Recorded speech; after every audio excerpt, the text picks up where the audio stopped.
my name is Megan Melton, and this is my reflection over Sarah Plain and Tall. It was written by Patricia McLachlan. The publisher is Harper Trophy. The copyright date is 1985. It is a fiction. There's about 64 pages, and I would recommend anyone 9 years old or older to read it. It would definitely have to be a stronger reader, but it's a sweet book and anyone would enjoy it. The book starts out at the beginning. The Whitting family has been made up of the same three people for a while: Jacob Whitting and his children, Anna and Caleb. His wife died after giving birth to Caleb. And though the children are older now, it's still difficult for Jacob to take care of them on his own.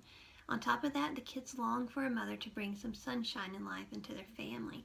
Anna in particular thinks wistfully about how her biological mother used to sing to them every single day. Then one day Jacob comes home and announces to his children that he's placed an ad in the newspaper for a new wife and that a woman named Sarah has responded.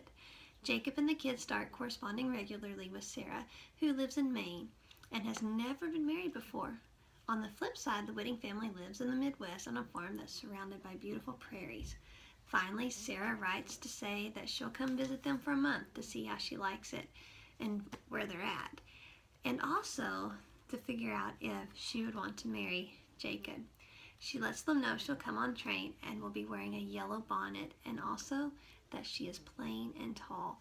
And so once Sarah gets there, then the story really takes off. The children really bond with her. There's things that happen throughout the book that really bond Sarah and Jacob throughout the story, from a storm and her asking him how to drive a wagon and him agreeing to teach her, even though the children are nervous that when Sarah learns how to drive the wagon, she'll drive herself back to the train station and back to Maine.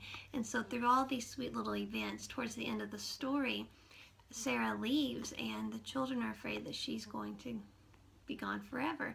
Well, then she comes back and she's really excited to be there, and she hands them paper and crayons and says, "We're going to draw the ocean," because that's what she missed so much. And so they sit down, they draw this ocean, and Sarah assures the children that although she misses the sea, she'd miss them more if she left.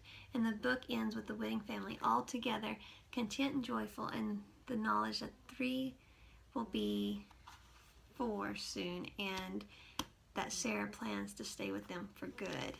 There's no illustrations in the story, but it is a sweet story, and the writing is a pretty good size. You can see it's not teeny writing, so it's great, easy read.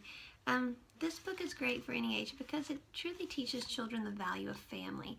Even though families might not form in traditional ways, and what ways that some kids have, other kids don't, but it's a great way to show children that your family is special just the way it is, no matter how it was created. It's still special and beautiful. And the book also gives insight as to what life was like in the early 20th century for families, as far as, the wagons and the barn and the home and the chores that children had to do, and moms and dads. So it was a fun story to read, and I think anybody would enjoy learning about Sarah Plain and Tall.